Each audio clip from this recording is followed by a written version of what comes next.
Hello, my dear friends, and welcome to this week's edition of the Parsha Podcast. My name is Rabbi Yaakov Wolbe. The email address is rabbiwolbe@gmail.com. I am currently located in Canada on day 9 of a 14-day mandatory quarantine for all visitors to Canada. Thank God, even though we've been sheltered in place for 9 days, we're doing fabulous. Everyone's feeling great. I hope you and yours are feeling great as well. This week is Parshas Pinchas, the second longest Parsha in the Torah, and I'd like to share what I find to be a very valuable concept and a theme of the Parsha and a related observation. So we're going to start with the observation, and hopefully we will circle back to it after we share the main message that we want to share. So our Parsha has two promotions. The Parsha begins, of course, the eponymous hero of the Parsha is Pinchas. Pinchas is Moshe's great-nephew, the son of his nephew Elazar, and he initially was not a Kohen, even though he is a direct descendant of Aaron the Kohen. He's Aaron's grandson. When Aaron was anointed as a Kohen, it was only him and his 4 sons, and all sons that would be born subsequently. Because Pinchas was alive at the time of the inauguration of Aaron and his sons, Pinchas was a standard issue Levite and not a Kohen. But in this Parsha, because of his valorous, valiant act of zealotry, he was made into an eternal Kohen. That's one promotion that happens in our Parsha. A second promotion is given to Joshua.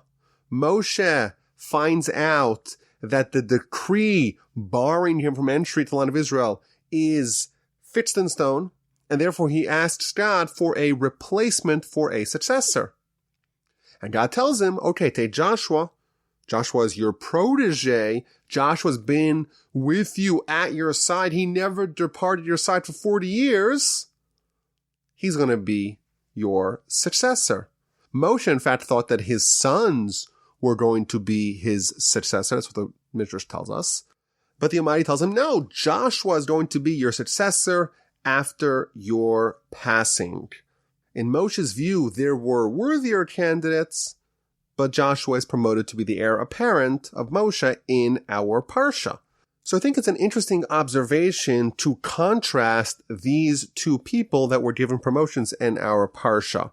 Joshua, Moshe's protege, never departed his side. Pinchas, his great nephew. And I think these two people, two of course of the great leaders in our history, are actually quite different and maybe even opposite. So I think it's an interesting question to ponder and maybe an observation that we'll get back to, the different paths that Joshua and Phineas and Pinchas took to achieve their promotions. But one of the ideas of the Parsha that I think is worthy of inquiry is what we find at the end of the Parsha.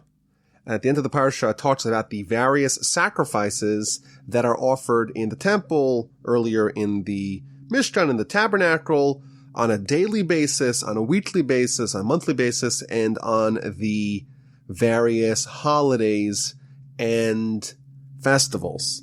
And it starts off by telling us that there are daily, what's called Tamid offerings. The word Tamid means always, ongoing, consistent. The first sacrifice that's brought in the temple, in the Mishkan every day, is the morning Tamid, the morning daily sacrifice. And the last sacrifice done each day is the afternoon daily sacrifice. Those two sacrifices are the bookends of everything else that is done throughout the day in the temple, all the various other sacrifices that are done. Now, if you study this particular portion of our Parsha, you'll notice an interesting pattern. By every one of the festivals, where it talks about the various sacrifices that are brought on that festival, it reiterates that you still do the daily Tamid sacrifice. So it talks about Shabbos. On Shabbos, you bring various sacrifices, extra sacrifices for Shabbos in honor of Shabbos, but don't forget the daily sacrifice. Rosh Chodesh, first day of the month. Pesach, Sukkot, Shavuot, the 3 festivals. Rosh Hashanah, Yom Kippur, the holiest day of the year. Don't forget the daily sacrifice that's done every day, regardless of any specials of the day. The average Tuesday, the average Wednesday, and the holiest day of the year, Yom Kippur, they are all equal in that the first sacrifice of the day and the last sacrifice of the day are the daily Tamid sacrifices. Obviously, there is something very important in this Tamid sacrifice that we have to reiterate. Don't get the misimpression that when there's a festival, a holiday, Yom Kippur, Rosh Hashanah, Shabbos, don't get the misimpression that because of the awesomeness of the day, you can disregard the daily sacrifice that you bring every day. And there's a very interesting Midrash that's quoted by the Maharal. He quotes a fascinating debate that the various sages had.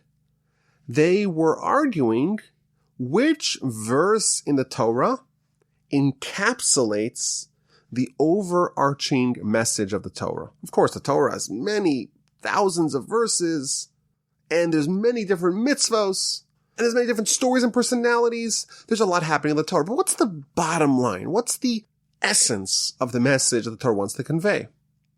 So the first opinion is the opinion of Ben Zoma, one of the sages of the Mishnaic era. And he says that I could find you one verse that really has it all. And he quotes the verse that we are trained to know as children, Shema Yisrael, Hashem Elokeinu Hashem Echad, Hear, O Israel, believe in God, the declaration of Jewish faith.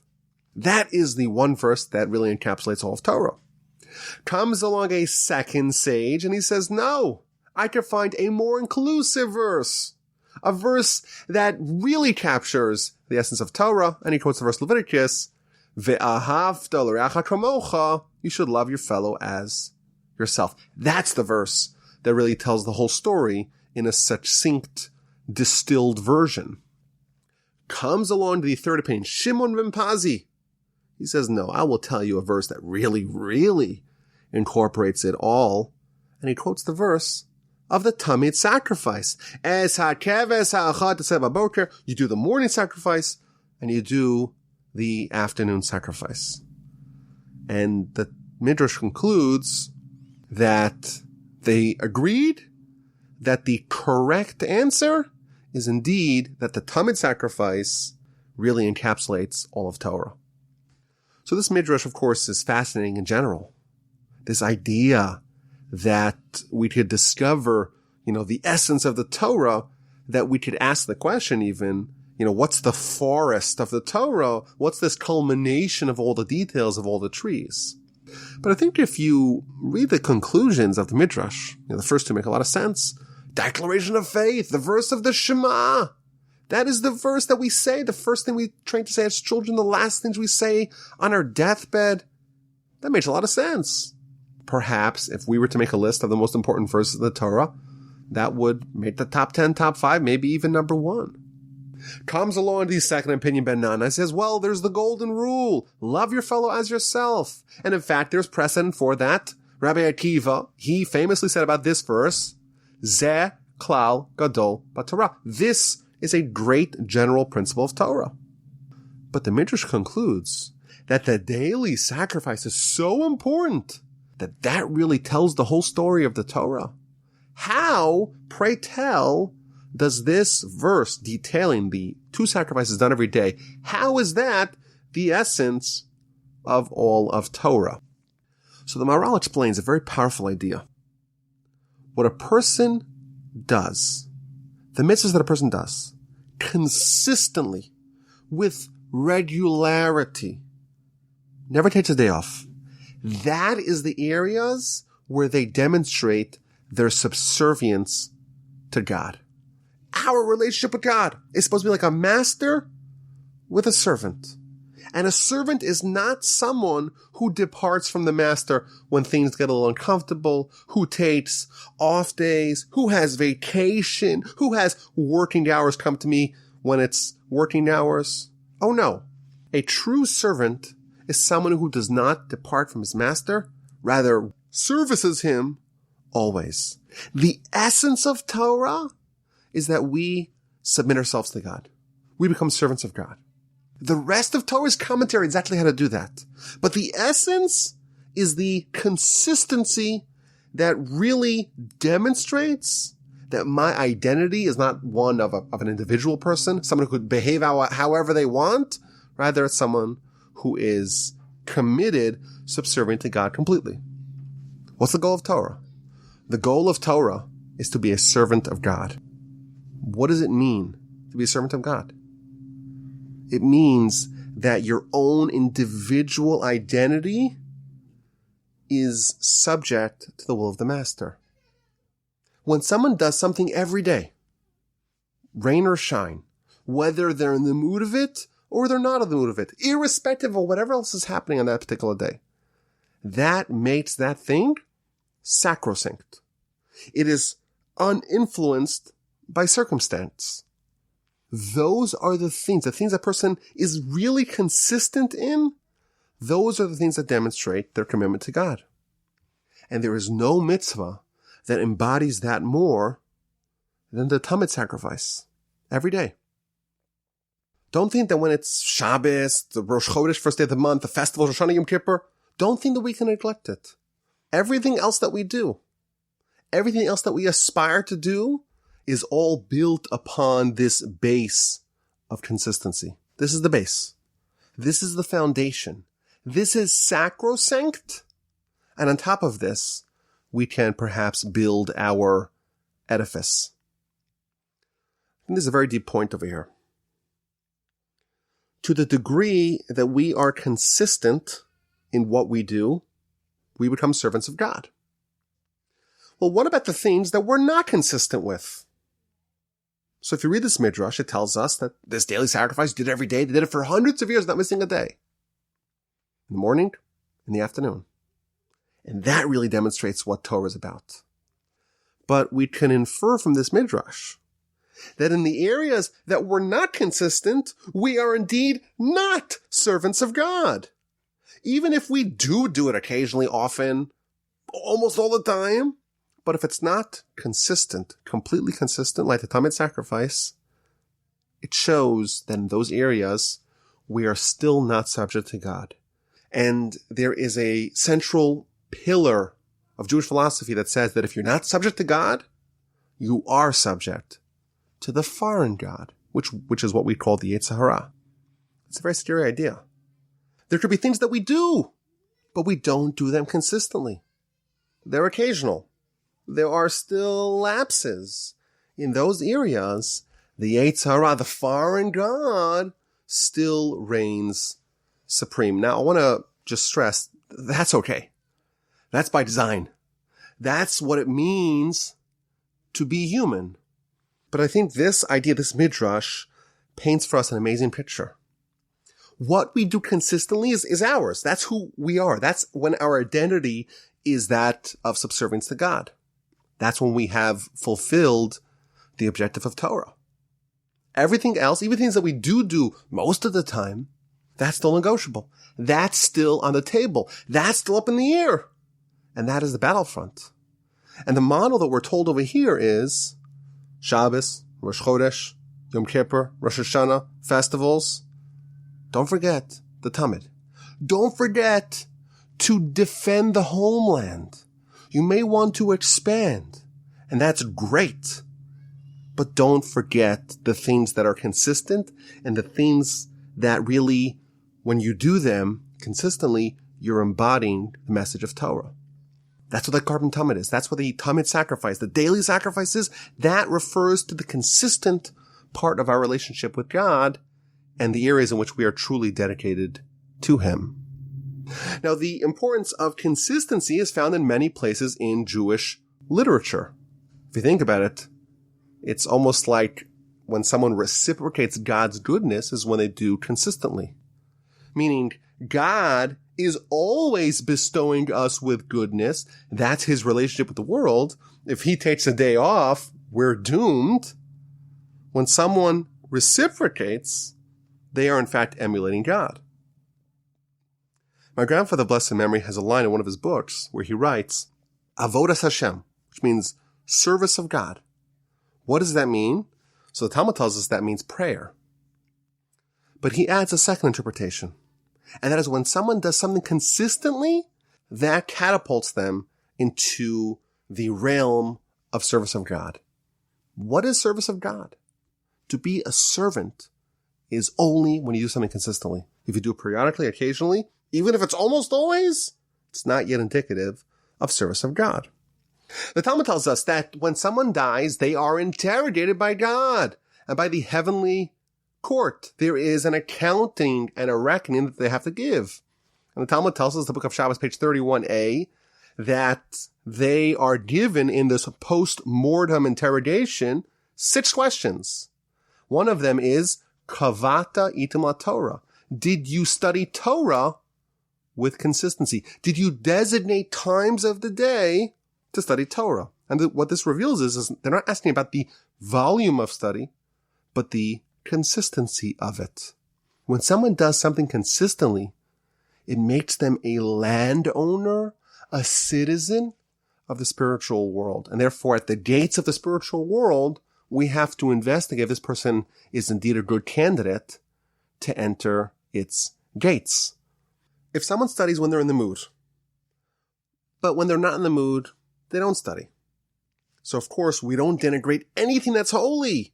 Anything that's holy is valuable, is important, is cherished.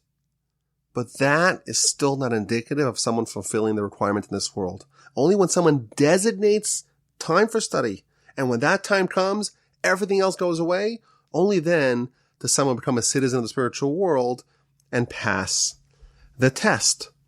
This idea is found elsewhere in the Talmud as the elixir of a long life. The Talmud, the book of Megillah, page 27b, records a series of conversations that happened with students of great sages who lived long lives. And it's really interesting if you think about it. If the sage tells you, I can reveal to you the secret of a long life, everyone, of course, should perk up and listen. So the students come to Rabbi Elazar ben Shemua and they tell him, and they ask the question, why did you live a long life?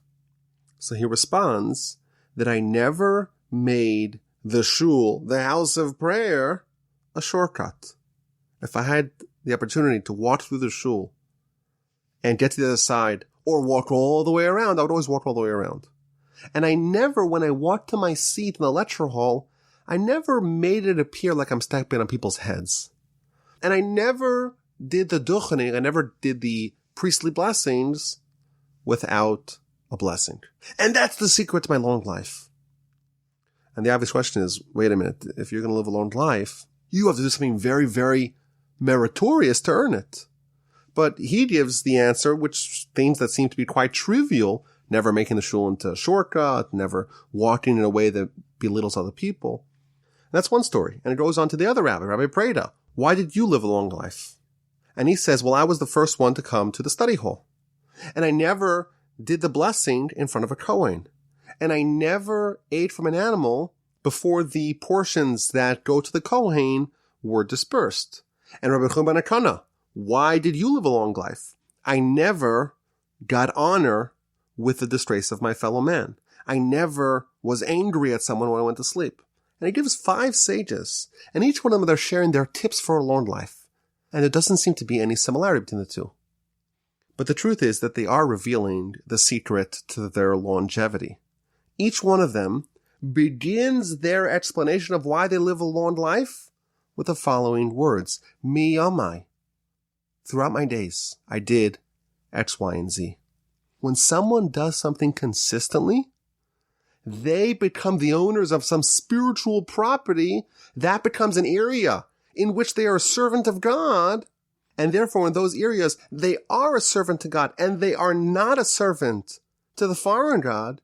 And therefore, the foreign God, i.e. the angel of death, does not have dominion over them. And therefore, they live a long life. Of course, these things on their own, not making the shul a shortcut, it's very nice. It accords honor to the shul.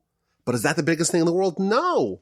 But when it's done consistently, that person is carving out for themselves a portion in the spiritual world that removes them from the dominion of the foreign forces.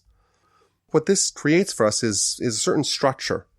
When someone does something consistently, it's theirs, it's the area in which they're committed to God, and everything else is the territory that they still need to capture. And you know what? if the territory that you have is small, that's okay. You're human. You're not an angel.